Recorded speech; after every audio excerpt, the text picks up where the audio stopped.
After realizing I was the sycophantic I aced every bonus question on the college entrance exam just to get away from Vanessa Dalton.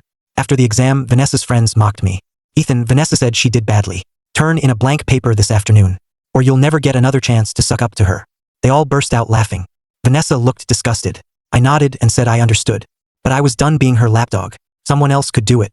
I called the housekeeper and cut off all support for her family. Then I had them all thrown out. Vanessa called me 99 times in a rage. I ignored every call. Now she was worried? Too late. In my last life, I was the richest man's son. Yet I worshipped my driver's daughter. To marry her, I signed my father's company over to her. She spent my money while dating someone else. She spoiled her boyfriend rotten. But she treated me like a servant. On her wedding day, I called to borrow money for treatment. She coldly said, "All those years you chased me were a living nightmare. Ethan Hayes, just go die already." As I lay dying, I looked at the woman holding me. Only then did I learn that Chloe Carter, the heiress I'd rejected, had waited for me all along. When I opened my eyes again, I was back in senior year. I was asleep at my desk when Vanessa woke me. "Adrian's stomach hurts. Go buy him some medicine. Then get him lunch with extra meat. He's too thin." Adrian lay at his desk with everyone fussing over him.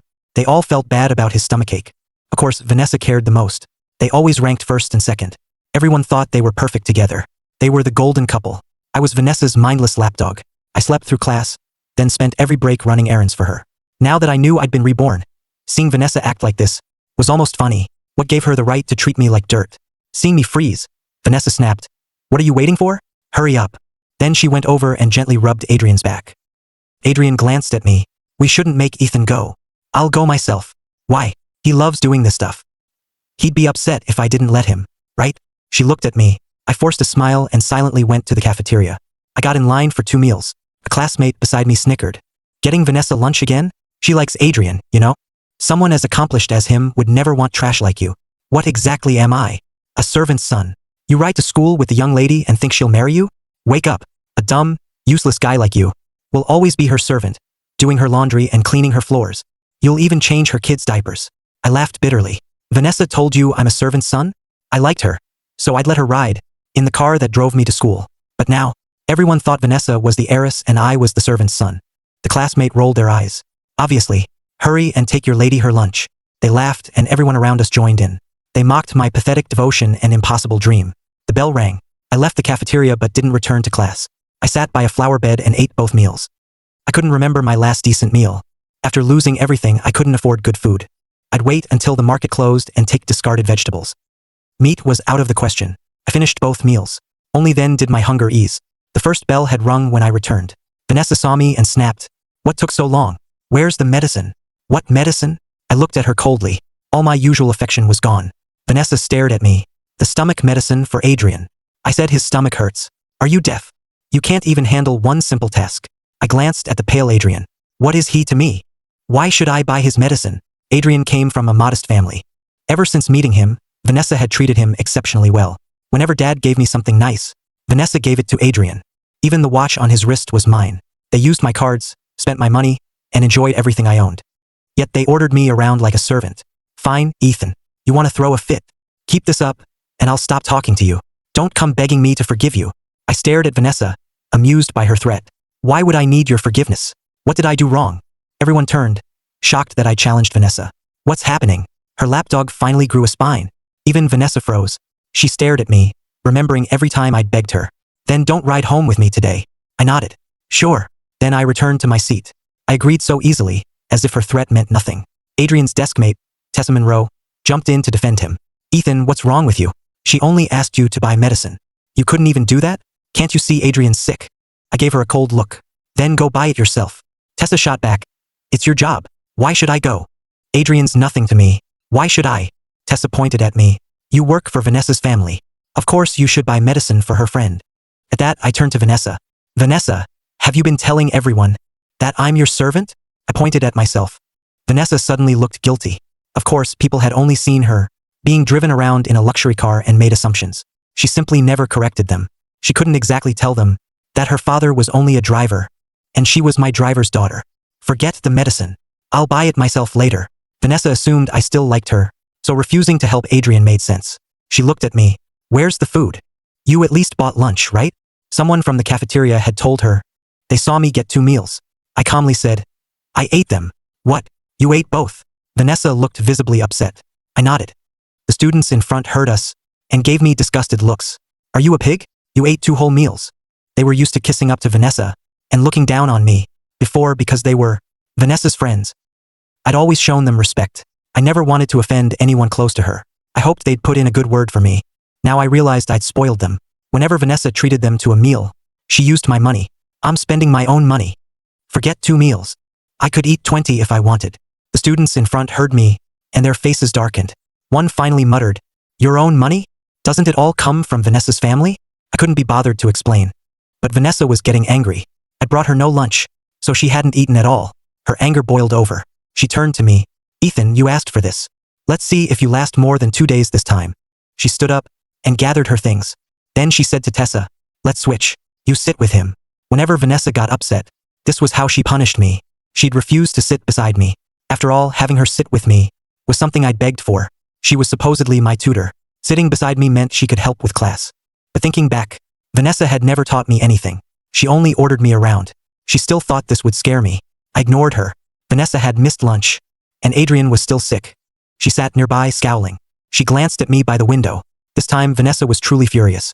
She planned to wait until I apologized, then teach me a harsh lesson. After school that afternoon, my Mercedes Maybach waited outside. I walked straight to it. By then, the whole school knew I'd offended Vanessa. Everyone was waiting to laugh at me.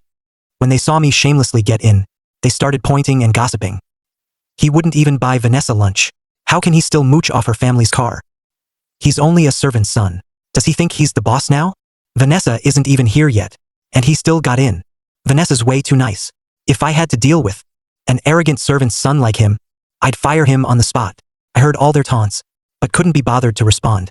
Once inside, I told the driver, "Go." The driver looked at me. "But Ms. Dalton isn't here yet. Let's wait." Sometimes Vanessa was late because of student council business. I always waited for her. He expected another long wait today. Instead, I immediately ordered him to leave. He ignored my order and even defended Vanessa. It was almost laughable. "Mr. Dalton, I'm Dad's only child. What young lady does our family have? Did you fight with Vanessa?" "Don't worry, sir. I'll discipline her later." "Don't bother. Just drive. I don't want to ride with her, and I don't want to see her again." Dennis still hesitated. He refused to obey. He knew how intimidated I was by his daughter.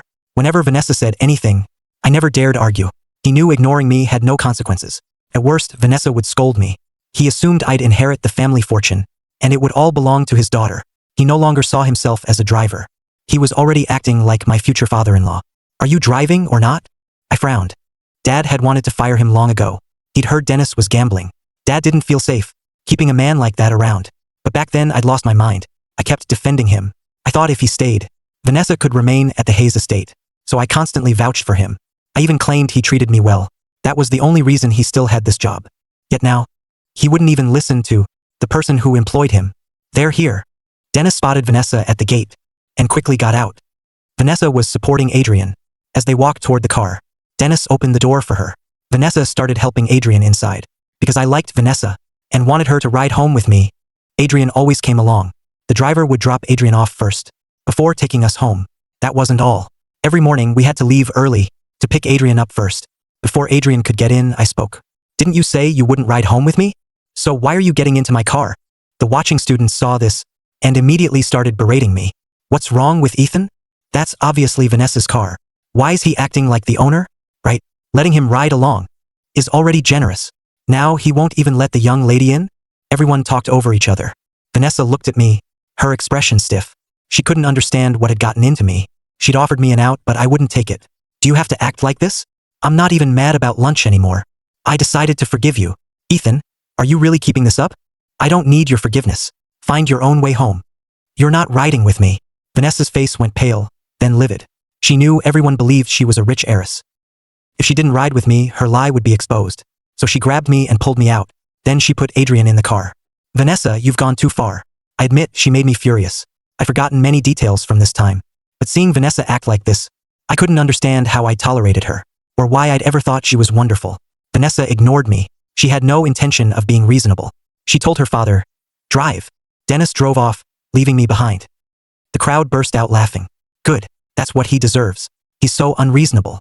I pulled out the phone Vanessa had bought herself. It was a bargain bin Nokia.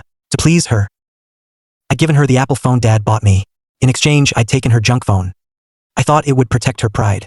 Now the whole thing seemed ridiculous. Still, I used it to call Dad. Soon, the Mercedes Maybach returned. It stopped at the gate again. Dennis got out, looking grim when he saw me. Sir. He'd clearly been chewed out. Ask them to get out. I won't ride with them. Dennis looked inside. Vanessa helped Adrian out. Adrian hadn't expected this. His face turned even paler. Mr. Hayes, it's fine if you don't like me. But you don't need to take it out on Vanessa. She's always treated you well, hasn't she? Vanessa stopped him. Don't bother explaining to him. Once they were both out, I got into the car. Before leaving, I rolled down the window and waved at Vanessa with a smile. Bye. Dennis glanced at me in the mirror, shocked I'd gone this far. He couldn't help speaking up. Sir, arguments happen. Don't be mad. I'll make Vanessa apologize. But she has no ride now. She'll have to take the bus. Who knows when she'll get home? Everyone else takes the bus. Why can't she? Mr. Dalton, did you forget who pays you? If you have a problem with me, why not quit? He was lecturing me just because I once liked his daughter. Did that mean he could treat me like a nobody? My words scared Dennis into silence. Back home, Margaret saw me. Sir, why are you alone? Why isn't Ms. Dalton with you? There is no Ms. Dalton in this house anymore. Margaret froze. Her young master had finally come to his senses. I'd always treated Vanessa well. So well that she and her father forgot who was in charge. Margaret had wanted to warn me many times, but knew I'd get upset. Hearing me say this now deeply moved her. She looked at me. She had always treated me better than any other servant. But because she questioned Vanessa, I used to resent her. After Vanessa took over the estate, Margaret was the first person she fired. Remembering the past, my eyes stung when I looked at Margaret. I'm going upstairs. Okay. Ms. Carter is here. I'll send her home. Chloe often visited the estate. But Dad had chosen her for me, and since I loved Vanessa, I couldn't stand Chloe. Whenever she came, I refused to see her and had her sent away. In the end, Chloe and I had barely met. Yet before I died, her people took me to the hospital. She still remembered she was my fiancée. I stopped Margaret. I'll see her. Where is she? In the backyard, playing with Snowy. In the backyard, I found Chloe feeding Snowy. I'd been the one who wanted this dog. But Vanessa disliked dogs, so I stopped going near him. I never knew Chloe and Snowy got along so well. Before I died, I'd heard that despite having everything going for her, she'd stayed single for years. My eyes reddened. After petting Snowy, Chloe finally looked up at me. She saw me standing in the doorway. She started toward me, then remembered how much I hated her. She stopped. Mr. Hayes. Chloe was beautiful and unusually composed. Though we were the same age, she carried herself like someone in her 20s. Academically, she always ranked first in the state. Vanessa hated her more than anyone. Vanessa always said Chloe only succeeded because her family gave her every advantage. She claimed she'd do just as well with Chloe's resources. Chloe's scores always upset Vanessa, so I started treating Chloe like an enemy too. But thinking back, we'd barely interacted. She'd never done anything to me. I fought back my emotions and asked, "Did you need something?" "I came to see you." When I said nothing, Chloe took the hint. "I know you don't want me here. I'll leave." She hadn't expected to see me anyway. She'd only come to visit Snowy. She never expected me to meet her. That alone was enough for her. As she turned to leave, I asked, "Want to stay for dinner?" Chloe froze and stared at me in surprise. "Can I?" The sunset softened my features. Of course. Vanessa wasn't back yet. She was taking Adrian home. Before, I would have waited for her before eating. Margaret was surprised I wanted dinner so early. "Aren't we waiting for Ms. Dalton?" "Why would we?" The staff were used to seeing me worship Vanessa. Now that I'd stopped, they weren't used to it. Margaret didn't press. "Okay. I'll arrange it now. Also tell Mr. Dalton not to come back tomorrow." Margaret paused, then understood. It wasn't her place to question me. Understood. After firing Vanessa's father, I sat down in the dining room. Chloe had been sneaking glances at me. When I sat down, she awkwardly looked away. I never knew Chloe was so shy back then. I couldn't resist teasing her. "Why won't you look at me? Am I that ugly?" My grades were awful, but I was pretty handsome. Without Vanessa ruining me, I'd never have fallen so far. "You're not ugly." She looked perfectly calm, but a closer look showed her ears were bright red. I smiled. "I hear you're an excellent student." Chloe wasn't used to my warmth. "I'm okay." "Know any good tutors you could recommend?" I couldn't rely on Vanessa anymore. I refused to repeat my last life, assuming Dad would always protect me and never studying. While I still had time, I wanted to improve. Chloe had great resources. A tutor she recommended might actually help. "You need a tutor? What about Vanessa?" She'd heard my tutor was also my classmate. That was why Vanessa had been living at my estate. I fired her. Vanessa looks down on me and has no patience when teaching me. Every dollar I paid her was wasted. Chloe was surprised, but saw I was serious. She took a sip to hide her nerves. "I study on my own. If that's good enough for you, I can tutor you every day." She doubted I'd agree. Before, I wouldn't even look at her. Inviting her to dinner was surprising enough. But instead, my face lit up. "Really?" Flattered. Chloe nodded. If you want me to, I can. Absolutely. But won't it interfere with your own studies? It's fine. Chloe's face stayed composed, but her eyes were gentle. It won't. She'd finished the high school curriculum and already had guaranteed admission. But she kept quiet, afraid it would bother me. Thanks. My grades are terrible, so please be patient with me. Vanessa was also a top student, but had no patience with me. If I didn't understand after one explanation, she'd insult me. My grades had once been average. After she started tutoring me, they plummeted. She destroyed my confidence. I won't. I'll come by after school from now on. As we ate, Chloe remained quiet. I served her some food. Make yourself at home. Just then, Vanessa returned from taking Adrian home. She'd just learned her father had been fired. He'd chewed her out. Then she saw we'd started dinner without her. Her face darkened. I glanced at her coldly and kept eating. Vanessa had planned to ask about her father. But seeing Chloe, she snapped. Why is she here? To please Vanessa, I'd avoided getting close to other girls. Whenever Chloe came, I sent her away without a glance. Now I'd invited her to dinner. I said, she's my guest. Got a problem with that? Vanessa sat down and stared at me. You invited her just to make me jealous? Didn't you? Chloe stayed silent. I looked at Vanessa. You're imagining things. You're not that important, Vanessa. I once thought this woman was my whole world. Everything I did revolved around her. But after starting over, all I felt was disgust. Loving someone like her would only drag me into an abyss. If you think being with another girl will upset me, you're delusional, Ethan. I'd love to see you with someone else. Then maybe you'd stop bothering me. With that, Vanessa went upstairs to her room. I was speechless. Once Vanessa left, Chloe's expression grew complicated. Don't listen to her. You're not upset, are you? I wasn't sure. To my surprise, Chloe said nothing and suddenly seemed distant. After dinner, I walked Chloe out. Get home safe. Okay. She left without saying much. When I went back inside, Vanessa came downstairs. Despite everything she'd later do, she was undeniably beautiful. She looked gentle and reserved. That appearance had fooled me. Vanessa confronted me. Why did you fire my dad? She hadn't asked in front of Chloe. She didn't want anyone knowing. She was only the Hayes family driver's daughter. Making a scene before Chloe would humiliate her. I replied flatly, do I need your permission to fire a driver? He's my father. I told him what to do today. Leave him out of it. If you're so tough, fire me instead. The word fire instantly perked me up. I stared at Vanessa. Sure, no problem. What did you just say? Vanessa stared at me in shock. I continued, you always call me stupid, so let's end this. Move out. I'll find another tutor. My grades have only gotten worse since you started teaching me. You're not worth what I pay you. Vanessa thought I was joking. She never expected me to truly fire her as my tutor. Your grades are bad because you're too stupid to keep up. Adrian understands after one explanation. But you're as dumb as a rock. Try paying attention. How is that my fault? Another teacher won't make a difference. No one can teach you. You're the problem. She was still blaming me. Just move out. Ethan. Vanessa frowned. You're still a student. You should focus on school. No wonder your grades are awful. What are you even talking about? Vanessa scoffed. This is all because you're jealous of Adrian and me. You're upset. But right now I only want to study. And get into a great college. Unlike you, I can't live off family money. So I can't date you right now. I stared at her stunned. A few seconds later, I snapped out of it. Who asked you to date me? Vanessa, where does this confidence come from? You really think I still want you? Without my attention, you're nobody. Vanessa assumed I was bluffing. Think whatever you want, but I'm warning you. Invite Chloe to dinner again, and I'll stop talking to you. She stormed into her room and slammed the door.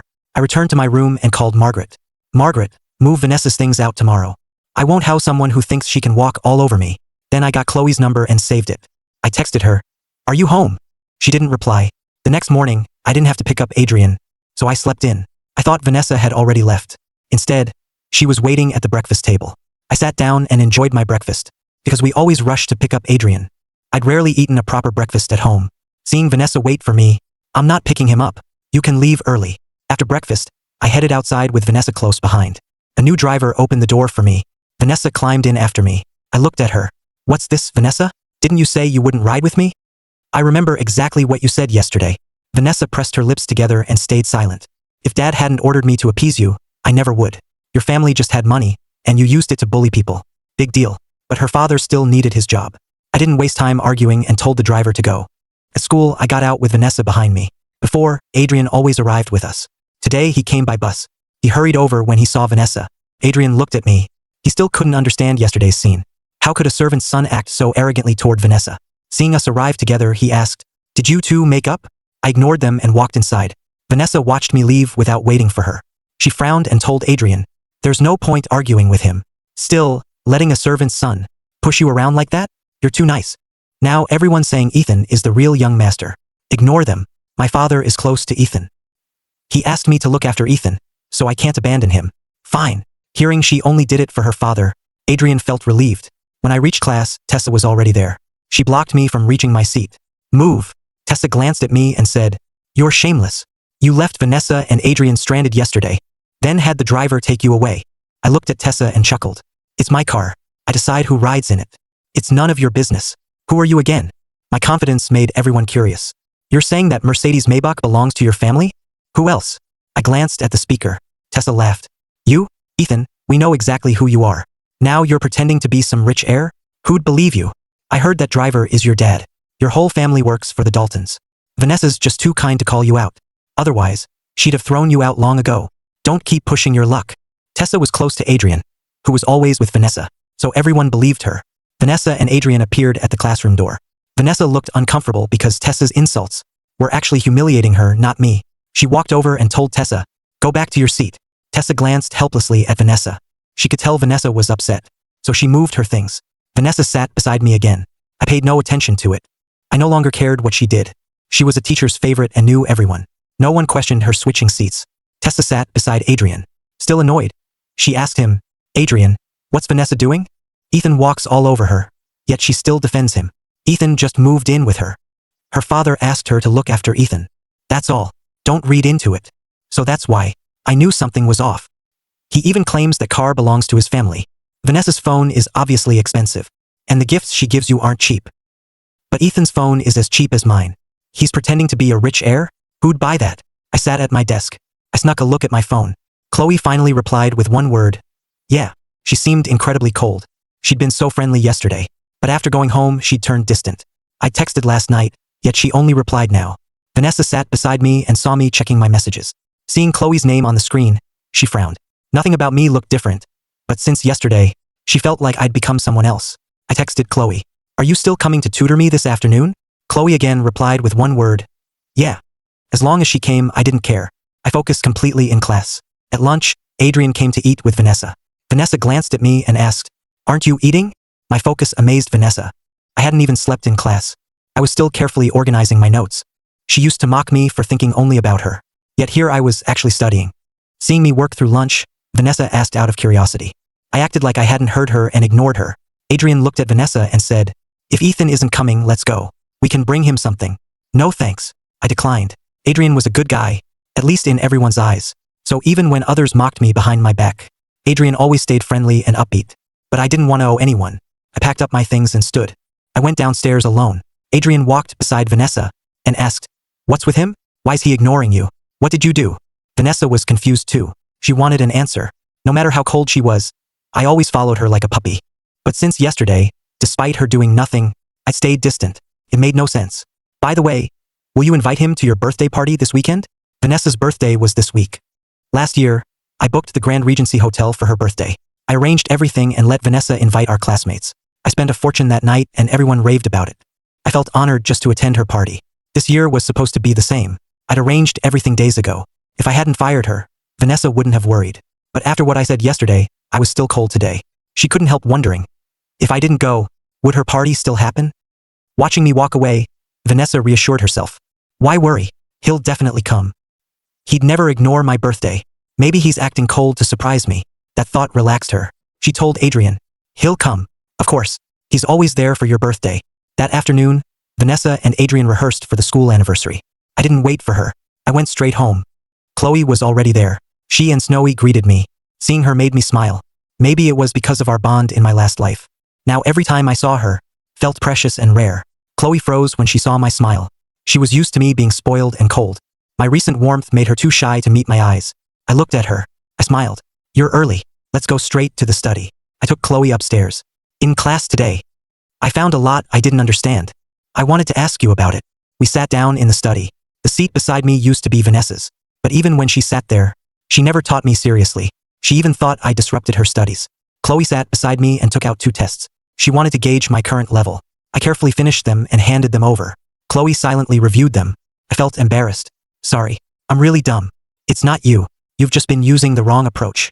Let's start with the basics, okay? I nodded. Chloe kept her head down while teaching, avoiding my eyes and explaining everything carefully. But her way of solving problems was incredibly easy to follow. Many things I couldn't understand before suddenly made sense when she explained them. After teaching for a while, Chloe grew thirsty. She looked up and found me watching her. She swallowed awkwardly and looked back at the problem. Is something wrong? No, you're just really patient with me. So why are you so cold over text? You only sent me 2 one-word replies. Are you upset about Vanessa and me? No, my family came by yesterday, so I was busy. I couldn't reply right away. By the time I saw it, it was morning. If you ever need help, call me anytime. While we studied, my phone suddenly rang. I quickly answered. Vanessa's voice came through. Ethan, what's this supposed to mean? What did I do now? Her accusatory tone left me wondering what had upset her. You had them throw out all my things. I glanced at Chloe and didn't hide anything. I told Vanessa directly, I told you yesterday that you're fired. So you have no reason to stay at my house, right? I'm studying. Stop bothering me. Then I hung up. Vanessa stood outside, staring at her dumped luggage. She couldn't believe I'd actually thrown her out. After hanging up, I told Chloe, let's continue. Chloe agreed. Soon after, the study door flew open. Vanessa stood there, her face dark with rage. Her eyes landed on Chloe and me. Contempt flashed in her eyes. I stood up. Why are you here? Don't you dislike me? Don't you look down on me? Now you're the one who won't leave me alone. Vanessa stepped forward and demanded, Ethan, humiliating me like this. Is that fun for you? Chloe stood too. She instinctively stepped in front of me. Humiliate you? Seeing Vanessa so furious, I shot back. You've got it backward. How did I humiliate you? Vanessa, I'm the one you've humiliated. I paid all your living expenses. You spent every day with Adrian, while I followed you like a servant. I waited on both of you, and still endured your contempt. Isn't that humiliation? Now I was only taking back everything I'd given her, yet she called that humiliating. Vanessa pressed her lips together. She stared at me. Don't think bringing someone here will pressure me into doing anything with you. I'll never like you or date you. She turned to leave. Then she walked into the door. I pushed the window open. I watched her go downstairs and grab her luggage. Then she left without hesitation. At least she left decisively. Vanessa had always acted proud around me. Though poor, she seemed fiercely proud. No matter how well I treated her, she supposedly never gave in to money. That was what I'd once admired about her. Now it seemed laughable. Seeing me at the window, Chloe called, Ethan. Sorry, let's continue. Maybe I should go. You seem upset. No, I'm actually in a great mood. I was only remembering the foolish things I'd done in my last life. I wasn't sad about Vanessa. Seeing her like that actually made me happy. At least I no longer had to fear for my future. If I stayed away from Vanessa, I wouldn't get sick or meet the same fate again. Chloe said, I should go. She headed for the door. I stepped forward and grabbed her hand. Chloe froze and turned to stare at me. What is it? I didn't know what I was doing, but I wasn't blind. She looked upset. Whenever Vanessa appeared and said those things, Chloe instinctively pulled away from me. Vanessa and I used to be very close. I'd never hidden my feelings for her. Everyone, including Chloe, probably believed that I still loved Vanessa. And once I truly had. Without my tragic end in my last life, I might never have woken up. When Chloe looked at me, I released her hand. Are you free Saturday? I'm having dinner at the Grand Regency Hotel. Want to join me? The food there was excellent. I'd practically starved in my last life. Now I wanted to enjoy myself. Before, I would have taken Vanessa. Now I'd rather bring Chloe. After all, Dad had chosen her as my fiancée. As long as I didn't ruin things after graduation, I'd probably marry Chloe. I used to think Dad didn't respect me. But looking back, Chloe was every bit as beautiful as Vanessa. She was gorgeous and came from a great family. If she wanted me, I was the lucky one. You're not going with her? She meant Vanessa. I asked, do you want me to be with her? Do you want me avoiding you like before? Of course not. Then it's settled. See you Saturday. I arrived a little late Saturday afternoon. At the entrance, I spotted many familiar faces. They were all dressed to impress. When Adrian's friend Tessa saw me, she couldn't help laughing. Ethan, you actually had the nerve to show up? I frowned in confusion. Why can't I be here? The Grand Regency's owner is a close friend of my dad. I'm a top VIP. I can come whenever I want. So why exactly can't I be here? Tessa sneered. Vanessa hasn't spoken to you for days. Now you shamelessly show up for her birthday? Vanessa's birthday? Right. Today was her birthday. I've been so focused on studying, I'd forgotten. Without their reminder, it would have slipped my mind. I'd already spoken to the Grand Regency's staff. This was Vanessa's 18th birthday. In my last life, on her 18th birthday, I threw her a lavish party at the Grand Regency. It was also the day I learned the truth. Ethan, will you stop meddling in my life? I got angry and ignored her. Our Cold War lasted 2 days. But I still apologized first. To make her marry me, I even handed her the company Dad left me. Looking at the lively scene, I ignored them. I'd arranged everything here for Vanessa. Naturally, I'd been expected to pay. but I'd come to my senses and cut her off. Yet she still brought everyone here to spend my money. I wondered how she'd handle the bill. Ignoring their taunts, I entered the elevator. I'd already reserved a table with Chloe. I wondered if she'd arrived. Leaving the elevator, I saw Vanessa chatting with Adrian. She noticed me immediately. Vanessa's eyes locked onto me. I knew you'd show up. For a moment, I thought you really wouldn't. Vanessa approached with a smug smile and teased. Didn't you say you weren't coming? Don't think showing up means I'll forgive what you did. Ethan, I'm still mad. She always did this. She used her anger to force me to give in. I looked at her with a faint smile. Did you need something? Aren't you here for my birthday? Why would I celebrate your birthday? You didn't invite me. With all these classmates here, you won't miss me. Ethan, what do you mean? Vanessa stared at me irritably. I was still playing tough. Even on her birthday, I insisted on making her angry. Just then, the restaurant manager approached me. Mr. Hayes. Has Chloe arrived? The manager nodded. She's already here. Please show me the way. Thanks. Of course. As the manager led me to Chloe, Vanessa followed. Ethan, are you done with this act? I was actually going to Chloe. Did I think Vanessa was a pushover? I glanced at her. I'm not causing a scene. You are. You hated me bothering you. Now I've stopped. So what's wrong? Your friend is waiting. I glanced at Adrian, who wanted to follow, but seemed to think better of it. Adrian had never seen Vanessa pursue me like this. Of course, I knew why she was doing it. She didn't miss me. She missed my money. She disliked me but happily enjoyed everything I gave her. She'd refuse my gifts verbally, then gladly take them. Now that I'd cut her off, she panicked. She couldn't let her long-awaited party fall apart. If this is about Adrian, I can keep my distance from him. Will you stop this now? For once, she actually compromised. She clearly couldn't bear to lose this party. Of course, if she didn't care about appearances, she wouldn't pretend to be a rich heiress at school. Nor would she invite so many people to her party. So she was afraid of humiliation too. I'd always seen Vanessa act aloof and noble. Now she was compromising over a birthday party. I found it amusing. I nodded. I know you're celebrating your birthday. We shouldn't ruin everyone's fun, right? Then I turned to the manager. I reserved the Rosewood Ballroom here. It's under Vanessa Dalton's name. The manager checked and said, Yes, Mr. Hayes. Since it's Vanessa's birthday, let her use it. I looked at Vanessa. Happy now. Seeing me give in, Vanessa relaxed. So this was all to make me leave Adrian. You can't stand seeing us together. You're imagining things. I don't care who you date.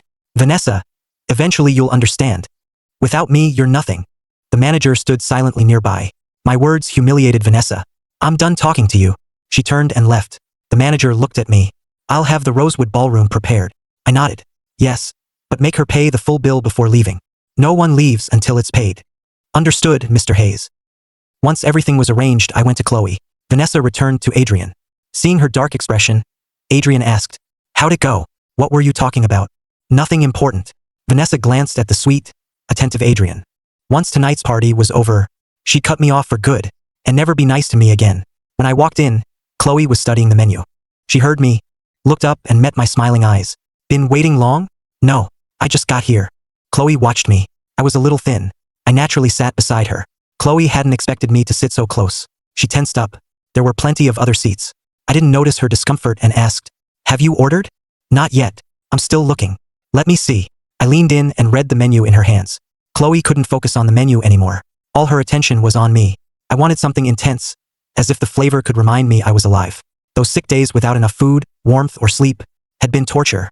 Even after being reborn, I sometimes dreamed I was back in my old life. The food was so spicy, I fanned my mouth. I took a sip of watermelon juice. Chloe asked, Do you like spicy food? Yeah, I do. You? Me too. She played along and picked up some food. A server waited nearby in our private dining room. Soon, the Grand Regency's owner, Victor Grant, walked in. I greeted him politely. Uncle Victor. Victor smiled at me. Ethan, you're here too. That told me he wasn't here for me. Sure enough, Victor approached Chloe and said politely, Ms. Carter, welcome to the Grand Regency. Please tell me if you need anything. He only knew Chloe's identity because he was close to Dad. Most people knew nothing about her background. They had no idea the Carter heiress from Washington, D.C. was living in Oak Ridge. Chloe acknowledged him, then kept eating. She was so aloof. I thought she was warm.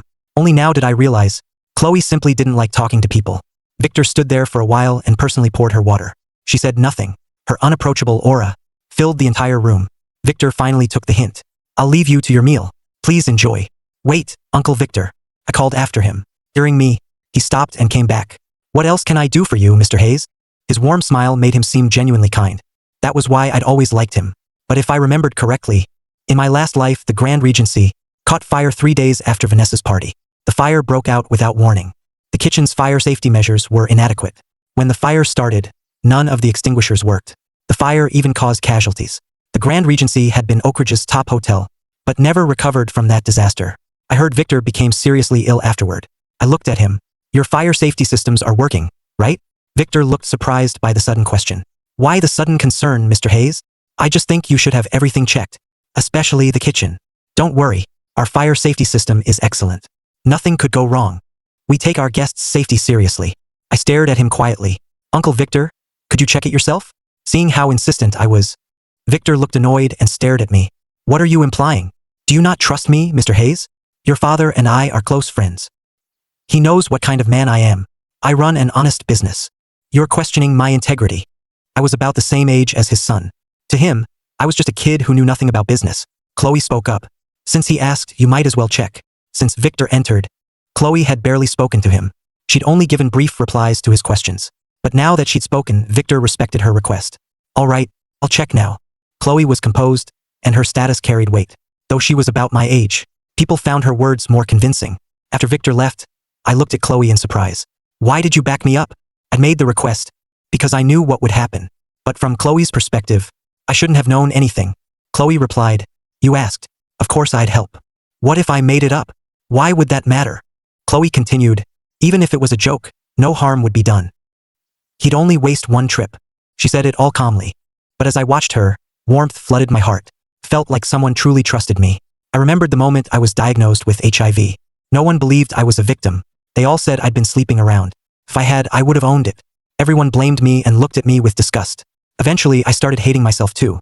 But the truth was, Vanessa had someone take a needle used on an HIV patient and use it on me. She wanted an excuse not to marry me. Only the person who framed you knows how innocent you are. Chloe and I took our time eating. Afterward, we stayed and ordered dessert. I brought homework, so I worked on it there. Chloe helped explain the problems. We stayed until evening. Vanessa's birthday party ended. But when everyone tried to leave, the hotel stopped them. Vanessa hadn't paid the bill. Vanessa called me. I ignored the first call. Chloe watched me from beside me. Not answering? I know who's calling. I ignored it until Vanessa called twice more. Then I answered. Ethan, what's this supposed to mean? Vanessa's voice burned with rage. The angrier she got, the happier I felt. I wanted nothing more to do with her, but I still had to settle the score from my last life. Otherwise, I'd never let go of that rage. I smiled. What's wrong, Vanessa? Why so angry? Come pay the bill. Vanessa lowered her voice. Don't make trouble. She'd planned to wait until the party ended, then leave and never deal with me again. She never expected me to set this trap. Now she couldn't pay, and no one was allowed to leave. Everyone was waiting on her. I said, that's strange. I didn't attend your party. Why should I pay? Why not split the bill with your classmates? You can all chip in. They all care about you. You're all so close. You treat them all the time. I used to give Vanessa a huge monthly allowance. She took it without hesitation. She claimed she'd earned it by tutoring me. She acted generous and often treated everyone. Everyone thought Vanessa was loaded. That made them eager to befriend her. But she was spending my money. Ethan, do you have to do this? What will it take for you to come pay? If you're asking a favor, act like it. Don't you think? Over the phone, I heard Vanessa let out a resentful breath. I no longer worshipped her unconditionally. Of course she was angry. I smiled. Can't do it? Fine. I'm hanging up. Please. Vanessa gripped her phone and clenched her teeth. The hotel staff had blocked them from leaving. I hung up and stood. Then I told Chloe, I'll be right back. I headed to the Rosewood Ballroom. Everyone from the party was still inside. They were all stuck there. Everyone was waiting for Vanessa to pay. The mood was painfully awkward. No one could leave. Vanessa had no choice but to stay, under everyone's stare. As I arrived, the manager approached. He greeted me politely. Mr. Hayes. I looked around at everyone. They were all dressed to the nines. That afternoon, they'd all looked down on me. Now none of them looked so smug. After all, few things were more humiliating than being trapped here because you couldn't pay. What's wrong, everyone? Isn't this Vanessa's birthday party? No one looks very happy. I deliberately studied Vanessa. She looked darker than anyone. Adrian stood nearby, completely lost. Ms. Dalton hasn't paid the bill. I merely asked them to settle it. That's all? No need to make such a scene. They're my classmates. I'll cover tonight's bill. I handed over my card, and the manager went to run it. Everyone gave me complicated looks. Vanessa had thrown the party, yet she'd called me to pay. What was going on? Couldn't she pay for it herself? Vanessa's face burned with embarrassment. She stared at me. No wonder I'd come so easily. My goal was to humiliate her. I wanted everyone to know she was broke and depended on me. I could have paid quietly, but instead, I made sure everyone saw me swipe the card. I truly lost my mind. Soon, the manager returned my card and handed me the receipt. It's paid, Mr. Hayes. Here's the receipt. I checked it and deliberately read the total aloud. 860,000. Happy birthday, Vanessa. I'll cover it this year, but there won't be a next time. I glanced at Adrian, who stood beside me. His face had gone ashen. Wait, Ethan gives Vanessa all her money? Isn't she a rich heiress? The truth was a brutal slap in the face. Tessa stepped forward. Ethan, what kind of joke is this? Vanessa lets you hold her money, and now you call it yours? You're just her servant's kid, looking after it for her. What are you so proud of? Your family lets servants manage its money? I smiled at Tessa. Since you insist I'm the son of Vanessa's servant, let me tell you the truth. I'm not. Her father was my family's driver. At the school gate, he abandoned me and drove off with Vanessa and Adrian. He's fired now. If you don't believe me, ask Vanessa. I looked at her. Well, Vanessa? She glared at me bitterly. Despite growing up poor, she'd never been humiliated like this. Now everyone was laughing at her, but she couldn't say a word. I could easily reverse the payment and leave her trapped. She ignored me and walked out. Adrian had witnessed everything, then followed her. The scene was unbearable, but he had to follow. Earlier, he'd gotten carried away and told everyone he was dating Vanessa. He thought Vanessa was a rich heiress, so making their relationship public would earn everyone's envy. He never expected her to be a driver's daughter. Why had she pretended to be an heiress? After they left, I glanced around the room. You're free to go. Get home safely. It was late, so everyone filed out of the Rosewood ballroom. Only after they left did I step outside. The manager escorted me to the elevator. Chloe arrived just then, and we entered together. This time I stayed silent. I finally revealed my true identity, but I didn't feel happy. Compared to everything I'd suffered, this small punishment couldn't ease my hatred for Vanessa. Chloe didn't disturb my silence. We reached the lobby.